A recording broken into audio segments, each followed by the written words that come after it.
নির্বাচনের পরে সরকারি দলের পক্ষ থেকে নির্বাচন কমিশনে আয় ব্যয়ের হিসাব বিভিন্নভাবে করি।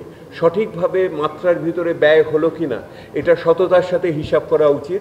ওনারা মনে করেন না যে এই সীমা দেওয়া থাকে, সেই সীমার ভিতরে ওনারা থাকেন। বরিশালবাসীরা দাবি করেছেন যে স্থানীয়ভাবে যারা নির্বাচিত হবেন তাদেরও একই রকমভাবে ব্যক্তি পর্যায়ে বা এই যে নির্বাচনী এলাকা পর্যায়ে তাদের আয় ব্যয়ের হিসাব দিতে হবে এবং সেই আয়ের ব্যয়ের হিসাব চলতিভাবে প্রত্যেক বছর করাটা প্রয়োজন এবং এটা দুর্নীতিমুক্ত রাখার ক্ষেত্রে ওনাদের উপর একটা চাপ হিসেবে অব্যাহত থাকতে পারবে বলে মনে করেন। আর স্থানীয় বিভিন্ন ধরনের বিষয় এসেছে, মানসম্পন্ন শিক্ষা, কর্মসংস্থান, স্বাস্থ্যসেবায় স্বাস্থ্যের ক্ষেত্রে বিভিন্ন ধরনের যে সিন্ডিকেট আছে সেগুলিকে বন্ধ করা, একই সাথে স্থানীয়ভাবে একটি পর্যটন শিল্প গড়ে ওঠা, সাংস্কৃতিক পর্যটনের ব্যাপারে ওনাদের সুযোগ আছে বলে ওনারা মনে করেন।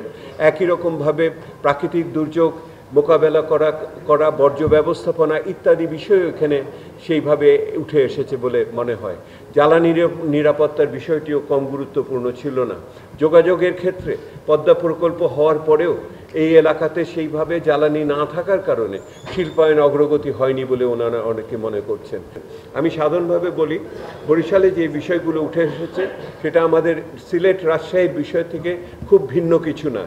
এই সামগ্রিকভাবে একটি ক্রান্তিকালীন সময়ে সকলেই একটি সুষ্ঠু অংশগ্রহণমূলক এবং ন্যায্যতা ভিত্তিক একটি নির্বাচনের দিকে তাকিয়ে আছে, কিন্তু তার জন্য তাদের শঙ্কা এখনও রয়েছে। সেগুলিকে দূর করা বড় দায়িত্ব সরকার, নির্বাচন কমিশনের। শ্বেতপত্রের ক্ষেত্রে মাননীয় প্রধান উপদেষ্টার যে উৎসাহ উদ্দীপনা আমরা দেখেছি, আমরা পরবর্তীতে সরকারের যে সহকর্মীরা আছেন যেখানে উপদেষ্টা মণ্ডলীতে সমভাবে তারা সেখানে উৎসাহিত হননি এবং তার চেয়ে আরও কম উৎসাহিত হয়েছিলেন যারা আমলা ছিলেন, যারা কর্মকর্তা ছিলেন। তাদের ক্ষেত্রে আমরা এটার অসুবিধা দেখেছি।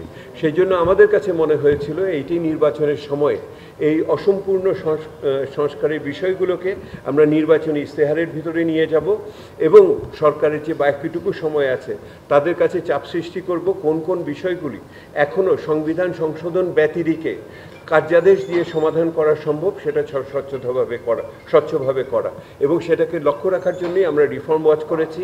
আগামী দিনে আপনারা ডিজিটালি একটা ওয়েবসাইটে যে টিপি দিলেই দেখতে পাবেন কোন সংস্কার কত দূর হয়েছে। এইটা আমরা আগামী মাসে সকলের সামনে উপস্থাপন করব।